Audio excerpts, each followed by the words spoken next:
Bato bayambaki na makelele ya mituka pe na kosepela na bisika biike na Kinshasa pe na bituka bisusu bosakolami ya suka ya état d'urgence sanitaire na mokonzi ya mboka Félix Tshisekedi. Biteyelo ya nse pe ya likolo bikobanda kofungolama le 3 août pe le 15 août nde bitonga bisika ya kosangana pe ndelo ya mboka nde efungwami. Président Tshisekedi asengi bana mboka kokoba kotosa malako ya komibomba. Matanga ya bato ebele nde matikali ya kopekisama.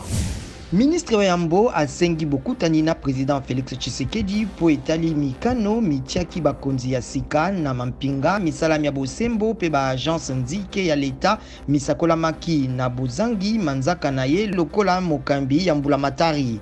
Alobi akamwaki koyoka sango na yango tango azalaki na etinda ya mokonzi ya mboka na Lubumbashi. Bayi FCC lingomba ya ministre wa Yambo bapesi ye maboko pe bapameli botamboli likolo ya buku likonzi. Balobi bakotambola le 23 juillet. FBI pe ba procureur ya États-Unis bakopesa maboko na agence de prévention et de lutte contre la corruption.